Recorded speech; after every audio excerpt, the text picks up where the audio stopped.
민중의 소리 이완배 기자 만나겠습니다. 이완배 기자님. 네, 안녕하십니까. 예. 자, 세 주간이 또 시작됐습니다. 오늘 어떤 이야기 준비하셨습니까? 예, 오늘 월요경제학 시간이죠. 그래서 오늘은 행동경제학에서 인간의 오류를 지적할 때 종종 사용하는 분석들입니다. 인지적 유창성이라는 개념에 대해서 알아보겠습니다. 인지적 유창성. 일단 말이 좀 어렵죠. 벌써 발음부터 좀 어렵습니다. 예. 영어로는 cognitive fluency라고 하는데 이게 뭐 영어로 들어온 말인지 모르겠습니다. 인지적 유창성이 딱 와닿지가 않죠. 그런데 사실은 굉장히 쉬운 개념입니다. 그러니까 전혀 어렵게 생각하지 않으시고 편하게 들어주셔도 됩니다. 예. 우선 도발적인 질문을 하나 던지면서 시작을 해보겠습니다. 특히 방송을 직접 녹음을 저하고 함께 하시는 김용민 PD님께는 아주 기분 나쁘게 들리실 수도 있는 질문인데요. 질문의 기분이 조금 나쁘셔도 방송의 원활한 진행을 위해서 김용민 PD님께서 최대한 간략하게 자기의 생각을 먼저 이야기해 주시면 오늘 진행에 많이 도움이 될 것 같아요. 예.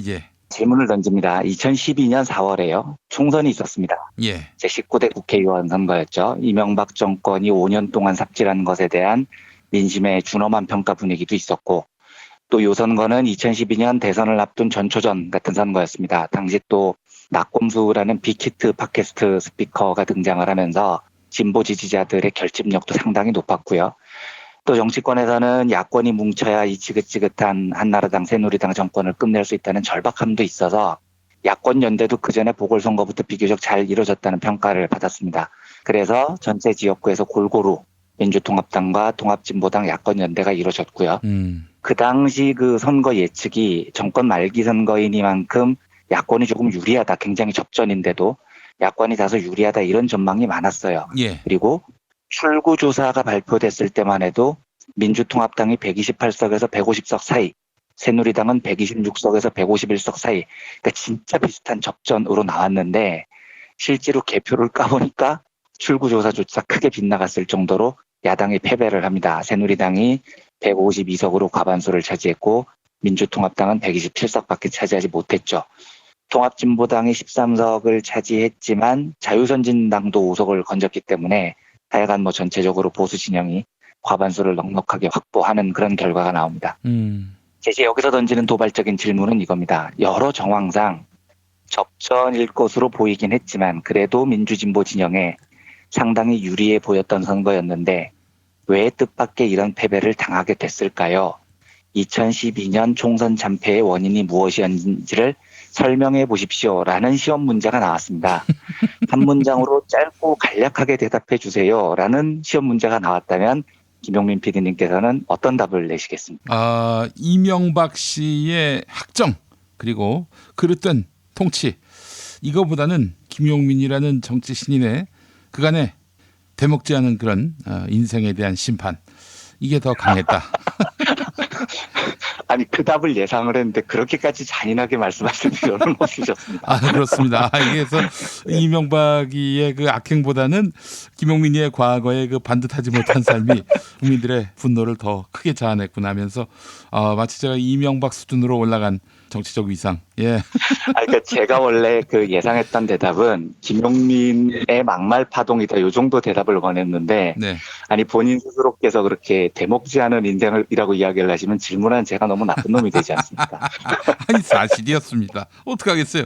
당시 모든 언론들이 한 목소리로 평가했던 거 아니겠습니까? 그렇죠. 이제 제가 드리고 싶은 이야기가 그겁니다. 뭐 질문을 던져놓고 보니까 좀 진짜 잔인한 질문인 것 같기도 하고 많이 불편하셨을 것 같은데 아닙니다. 별말씀을요. 예. 대부분의 사람들이 그 당시 선거의 민주진보 진영 참패의 원인을 김용민 PD님에게 찾죠. 그렇죠? 예.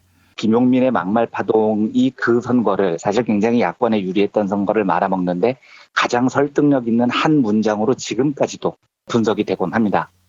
요 2012년 선거에 대한 평가를 잠깐 기억하고요. 이제 오늘의 본론인 인지적 유창성이라는 개념으로 돌아오겠습니다. 행동경제학에서 제일 관심을 많이 갖는 분야는 인간이 왜 주류경제학에서 이야기를 하듯이 매우 합리적이고 매우 정확한 선택을 하지 못하느냐에 있습니다. 주류경제학은 늘 인간이 너무나 계산적이고 그 계산에는 오류도 없고 그래서 인간이 항상 합리적이고 이기적인 선택만을 한다. 이렇게 보는데요. 행동경제학은 그 전제 자체를 인정을 하지 않죠. 그래서 심리학과 출신의 이 행동경제학자들은 인간이 왜 정교하지 않은가에 관심을 둡니다. 근데 이것도 수백 가지, 수천 가지 이유가 있는데 행동경제학에서 설명하는 그 이유 중 하나가 사람이 매우 단순한 설명을 좋아하기 때문이다 라고 보는 관점이 있습니다. 요게 인지적 유창성이라고 해요. 말은 굉장히 어려운데 쉽게 이야기를 하면 내가 인지를 할 때 뭘 쉽게 받아들이냐면 내가 알아듣기에 쉬운 대답일수록 내 뇌가 훨씬 잘 받아들인다는 겁니다. 왜냐하면 누군가 설명을 하는데 대답이 복잡하잖아요. 어렵잖아요. 그러면 내 뇌가 그걸 해석하는데 너무 많은 에너지를 쏟아야 돼요. 그런데 사람은 본능적으로 그게 싫은 겁니다. 반면에 누군가가 해답을 내주는데 그게 매우 간단하고 이해하기가 쉬우면 그게 해석하는데 에너지를 거의 소모하지 않으니까 그 간단한 해답을 진실이라고 착각을 해버리는 경향이 있다는 겁니다. 예를 들어보죠. 기우제 이런 게 대표적입니다. 농사가 잘 안 됐어요. 왜 잘 안 됐을까요?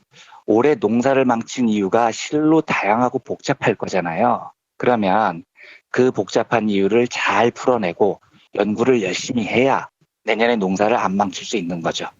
그런데 사람들은 올해 농사를 망친 이유를 그렇게 복잡하게 설명을 하면 생각할 게 너무 많아져서 피곤해요. 그래서 그 복잡한 설명을 받아들이지 못합니다. 훨씬 간단한 답을 원해요. 근데 이때 누군가가 나와서 올해 농사를 망친 이유는 신이 노하셔서 그런 거야. 이렇게 한 줄 요약을 해주면 뇌가 이제 해석을 할 필요가 없는 거죠. 우와, 정말 맞는 말씀이십니다. 신이 노하셔서 그렇군요. 라고 생각을 하고 신에게 재물을 갖다 바치는 기우제를 하게 되는 오류를 범하게 됩니다. 가뭄이 들었어요. 수만 명의 국민이 가뭄 때문에 기아로 목숨을 잃었습니다. 자, 원인이 뭘까요? 자연과학적으로 보면 올해 유난히 가뭄이 심했던 원인이 얼마나 복잡하겠습니까? 게다가 가뭄이 들었다고 농사가 완전히 망친 것도 그 이유만도 수만 가지가 될 겁니다. 뭐 관계시설이 잘못됐건 가뭄 대비가 잘못됐건요. 그러면 내년에 반복된 문제를 막기 위해서는 복잡한 실타래를 하나하나 끄집어내서 꼼꼼히 풀고 연구하고 대응해야 됩니다. 그런데 사람들이 듣기 좋아하는 답은 그렇게 복잡한 해법이 아니에요. 어떤 해법이냐? 왕이 나와가지고 이게 다 짐이 부덕한 탓이로다. 이 한마디가 훨씬 더 설득력이 있는 겁니다. 그래서 내년 가뭄을 막기 위해서 온 나라가 머리를 싸매고 대책을 세워도 모자랄 판에 뭔 짓을 하고 앉아있느냐? 왕이 단식을 하고 기우제를 지내고 앉아있는 거죠. 현대 사상사에 지대한 영향력을 미친 마이클 폴라니라는 사상가가 있습니다. 이 마이클 폴라니는 경제학자는 아니지만 언젠가 기회가 되면 한번 소개를 해드리고 싶긴 한데요. 폴라니는 과학자이자 철학자라고 불리기도 해요. 그런데 이 사람은 사실과 진실은 매우 다르다. 팩트와 트루스는 아예 다른 문제다. 이렇게 이야기를 합니다. 사실은, 팩트는 굉장히 단편적이에요. 그런데 진실은 그보다 어마무시하게 복잡합니다. 그래서 사실, 팩트는 빙산으로 보면 맨 위에 나와 있는 일부분에 불과해요. 빙산의 10%밖에 안 보여주는 거죠. 반면 진실의 영역으로 넘어가면 이건 진짜 빙산 일각에 비교가 안 될 정도로 훨씬 방대하고 복잡합니다. 복잡계라고 이야기를 해요. 예. 그래서 폴란이는 어떻게 설명을 하냐면 인간은 말로 할 수 있는 것보다 훨씬 많은 것을 알고 있다라고 말합니다. 근데 문제는 말할 수 있는 것보다 훨씬 많은 것을 알고 있는데 그걸 최대한 단순화해서 표현하려는 경향이 있는 게 문제라는 겁니다. 그렇게 단순화해야 사람들이 알아먹으니까요. 이런 문제 때문에 인간이 그 복잡한 진실을 파헤치고 본질을 분석하는데 소홀해진다는 거죠. 이게 장점으로 나타나는 영역도 있어요. 이게 마케팅 영역입니다. 예. 예를 들어서 내가 이제 물건을 파는데 내가 파는 물건을 놓고 광고를 하는데 우리 제품에 13,623가지 장점이 있어요. 이걸 광고에 쭉 나열하고 있습니다. 이건 미친 짓인 거죠. 그러니까 이제 이게 언론 쪽에서 쓰는 좀 잘못된 일본어 관행이지만 기자들이 잘 쓰는 말로 속칭 마케팅을 할 때는 야마를 잘 잡아야 돼요. 그러니까 소비자에게 호소력이 있으려면 한 줄 요약에 강해야 됩니다. 왜냐? 사람들은요. 단순하지만 설득력 있는 한 줄에 훨씬 더 호감을 가지고 있거든요. 이게 바로 인지적 유창성 때문입니다. 그래서 마케팅 할 때는 한 줄 요약을 잘하는 쪽이 실력이 있는 거예요. 그런데 여기서 2차 착각이 일어납니다. 어떤 집단이 실력이 있다라고 말할 때에는 정반대의 두 가지 측면이 있는 거예요. 마케팅 측면과 반성의 측면. 이 두 개는 완전히 다른 겁니다. 그런데 사람들에게는 인지적 유창성이라는 게 있기 때문에 마케팅을 할 때는 최대한 간략하게 이야기를 해야 됩니다. 그런데 반성을 할 때는요, 어떤 과제에 실패를 했을 땐 새로운 전략을 짜기 위해서 분석을 해야 될 때는 마케팅하고 정반대의 태도가 요구됩니다. 반성은 굉장히 복잡한 진실의 실타래를 끈질기고 꼼꼼히 분석을 해야 됩니다. 이게 실력인 거예요. 가뭄으로 농사를 망쳤어요. 그런데 반성을 이게 다 짐의 부덕 탓이로다 이따위로 하고 앉아있으면 그 집단은 실력이 개판인 겁니다. 마케팅은 간단해야 되지만 반성은 치열해야 된다는 거죠. 엊그저께 월드컵 조별리그 2차 예선에서 한국이 멕시코한테 패했습니다. 근데 이걸 설명하는데 제일 좋은 설명이 뭐냐면 수비수 장현수 때문이다. 이게 제일 설득력이 있어요. 그 장현수라는 선수가 전반 초반에 페널티킥을 허용한 선수거든요. 대중의 인지적인 유창성 때문에 이렇게 한 줄로 요약을 해서 장현수 선수를 막 씹잖아요. 그러면 사람들이 그게 진실로 받아들입니다. 그래서 농담이지만 그날 시합 이후에 청와대에 실제로 이런 국민청원들이 들어옵니다. 장현수를 은퇴시켜주세요. 장현수를 국대 박탈시키고 영구 제명시켜주세요. 뭐 이런 해법이 나오는 거고 사람들이 열광하죠. 그런데 안타깝게도요. 그건 진실하고 완전히 거리가 먼 이야기입니다. 반성을 할 때는 그렇게 하면 안 됩니다. 한국 국가대표가 이번 월드컵에서 2연패를 한 원인은 매우 복잡할 겁니다. 이유가 한 수천 개 될 거예요. 복잡백개에 가까운 일입니다. 그런데 이걸 특정 선수 한 명의 잘못이다? 이게 가뭄 들었을 때 기우제 지내자 이런 거랑 뭐가 다르냐는 거죠. 그러면 저희가 처음 던졌던 잔인한 질문으로 돌아와 보겠습니다. 2012년 19대 총선에서 민주진보 진영이 왜 패했을까요? 저는 잘 모르겠어요. 제가 정치를 잘 모르니까요. 그런데 제가 한 가지 장담할 수 있는 게 있습니다. 뭘 장담할 수 있느냐? 적어도 2012년 19대 총선의 패배 원인이 김용민의 막말 파문이다라고 한 줄로 요약하는 건 분석도 아니고 아무것도 아닌 겁니다. 그렇게 말하는 건 내가 실력이 없다라는 걸 그냥 만천하에 드러내는 바보 같은 행동이죠. 그렇게 말하면 사람들의 인지적 유창성을 자극을 해서 설득력 있는 요약 한 줄처럼 보일 수는 있어도 그거보다 수만 배 복잡한 진실을 가리는 아주 바보 같은 짓이 돼버리는 겁니다. 그래서 제가 어떤 정치 집단의 능력을 볼 때에는 마케팅을 할 때에는 뛰어난 한 줄 요약 능력이 있느냐를 보고요. 반대로 패배했을 때 반성을 할 때에는 한 줄 요약의 유혹을 뿌리치고 얼마나 치열하고 복잡하게 반성을 하느냐 이걸 저는 주로 봅니다. 선거에서 졌을 때 패배의 원인이 수만 개의 누적적인 복합성의 결과라는 사실을 인정을 하고요. 그걸 진심으로 하나하나씩 반란해서 치열하게 반성을 하고 성찰할 수 있는 정치적 집단이 실력이 있는 거예요. 근데 이제 제일 실력 없는 정치인으로 제가 보이는 사람이 안철수 씨거든요. 2012년 대선 단일화 과정에서 밀린 이유가 일부 문재인 지지자들이 나를 MB 아바타라고 불러서 나는 망했다. 아씨, 내 그 마타도 때문에 졌다. 반성을 이따위로 심플하게 하잖아요. 그러면 다음 선거 때 후보로 나와서 멍청한 짓을 반복하는 거예요. TV 토론에서 내가 MB 아바타입니까? 뭐 이런 멍청한 짓을 해서 표 다 깎아먹는 겁니다. 그래서 김용민 PD님께서 전망하신 대로 만약에 안철수 씨가 지난 대선에서 진 원인을 토론 실력 때문이다.